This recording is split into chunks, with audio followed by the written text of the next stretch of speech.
Thank you for joining us. Welcome to LumioseStation.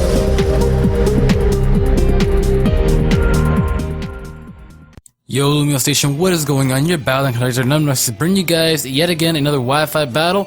Today's Wi-Fi battle is going to be a post-com because it was sort of hard to get a live Wi-Fi battle. It wasn't really hard to get one, just hard to record it live because it's a lot's been going on at home. So it's been really loud as well, so I can't be doing that. But if you guys enjoyed this episode, make sure to give it a thumbs up. Let's try and easily destroy through the likes. The support does make us all very happy here at LumioseStation. As well as let me know in the comments down below. The MVP rules are the Pokemon that does the most work, not the last one standing. And now we're going up against Mohi. This battle was just one that I had saved up. It was a really good battle, just because of the fact I built Mo's team. But it's dumb, get this, I built this team, but it still was a pretty close match. So that's how you know that I taught him little pointers, and Mo seemed to definitely take that into heart. But he's gonna swap out of here, and he's gonna get out of his Espeon. I'm gonna go for the U-turn. I kind of figured Heatran would probably come out on the U-turn, so I did not feel like heart-string out predicting anything out to that Heatran because I also benefit from breaking the balloon. So I'm going to get out of here now, and that's going to be able to break that balloon so now I can hit it with an Earthquake. But I do have a Conch, so this Conch will be able to just go for that Drain Punch and be able to take this guy, at least dwindle it down. He's going to put up the rocks, though. Now that my Conch is out of the way, I actually expected him to go back out to the Espeon to try and knock me out, but that's not the case. And I'm going to win the speed tie here. I'm honestly really not understanding how Conkeldurr is this fast, but he just is. He's going to bring out his Bleezes. I don't really have any proper switch out to the Bleezes besides my Landorus. So what I'm going to do is go to my Aegislash, just stop both of his stab moves. I wouldn't even say both of his stab moves, just more along player. If he's going to go for the Belly, though, I sort of expected this to happen. I just didn't want to go for the knockoff, though, because what was the point? As I'm going to go for the King Shield here. And this is probably going to be able to stop his Aqua Jet. Now take note this, I know Aegislash is Ubers, but this battle was saved a long time ago. And I'm talking about 2 weeks ago, maybe 3 weeks ago.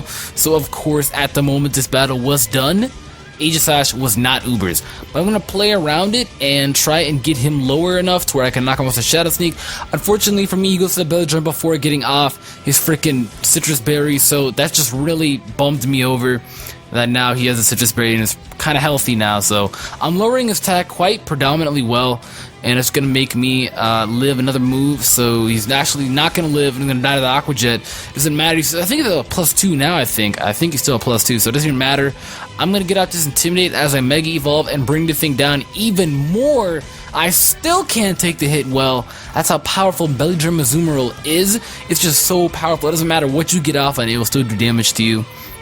He's gonna get off this Aqua Jet. Look at that, nearly killing me still. Still a 2 KO range after getting like 2 King Shields off on it and Intimidate. So it's just really powerful. It's a powerful Pokemon. It's a really powerful Pokemon. I respect Bleezes. I'm gonna go into my Lando though, just because of the fact that I do get a U-turn initiative and whatever he wants to come out into. He's gonna go to the Donkey. And I don't want to stay in here. I take a knockoff or Ice Punch, both of which I would have loved Aegislash to take because I'm weakness policy.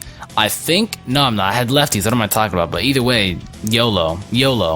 I'm going to go to my own Conch though, he's going to go for the knockoff, which is going to get my Assault Vest. Now that kind of plays into hand because now an Espeon specs Shadow Ball because it runs specs Espeon. Now that it runs a specs Espeon with Shadow Ball, is going to be hurting quite a lot. And now he's going to come on to his Mandy, the Mandibuzz. This thing I have to get rid of the knock. I'm going to knock off it most likely, try and get rid of the lefties because of the fact that lefties on this guy is actually a free recovery. And I don't want it to continuously go for recovery moves or I keep getting recovery HP back, and that's going to be really annoying, and I'm not about that life. No. So I'm not going to knock those off. He's going to foul play me again. Now, I'm getting bopped. So I got to Drain Punch here to get some HP back. I'm getting bopped. I'm telling you that right now. I need to live at least one more to where I will probably try and Ice Punch it. But I'm actually going to get out of here and go into my T-Tart. It's still not going to take a foul play well. In fact, T-Tar's attack stat is actually a lot higher than Conkeldurr. So I don't know why I just did that.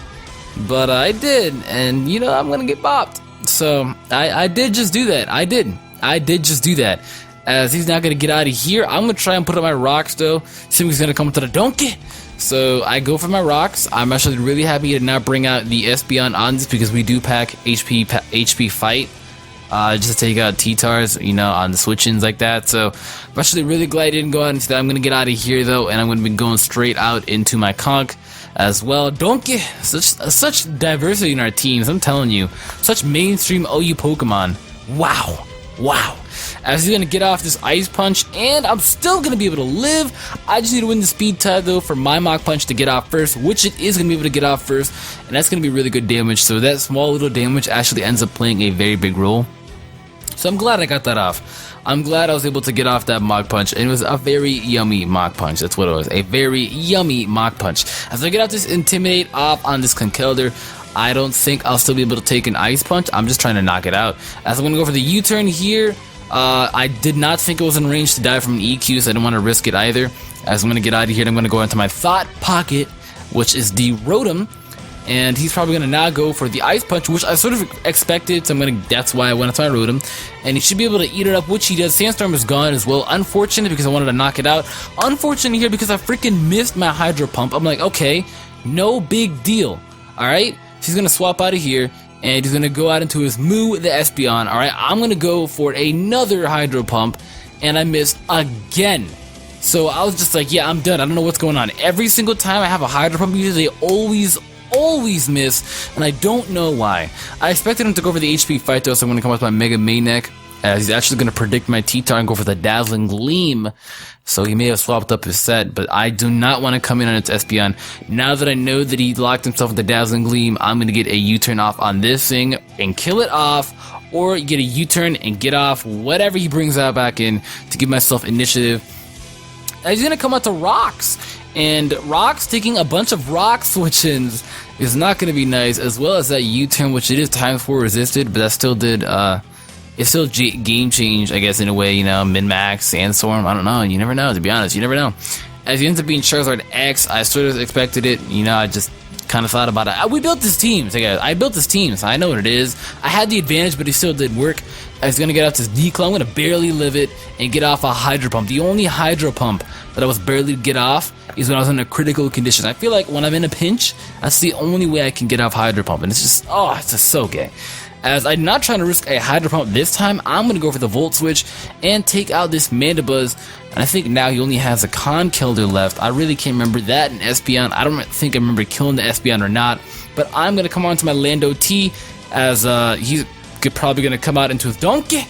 And I feel like now, after Rock, I can definitely take it out with an EQ. So I'm definitely going to go for an EQ and hopefully take out this Conkeldurr, which I am. And I think that is going to make it the match after I take out this Espeon as well with a Earthquake. So if you guys enjoyed this episode, make sure to give it a thumbs up. Our like goal today is 300. It does support the channel and the series itself. As well as let me know in the comments down below who you thought the MVP was and your favorite Mega out of the 3 that are released. Salamence, Staraptor, Salamence, Altaria, and Lopunny. That being said, I'm out.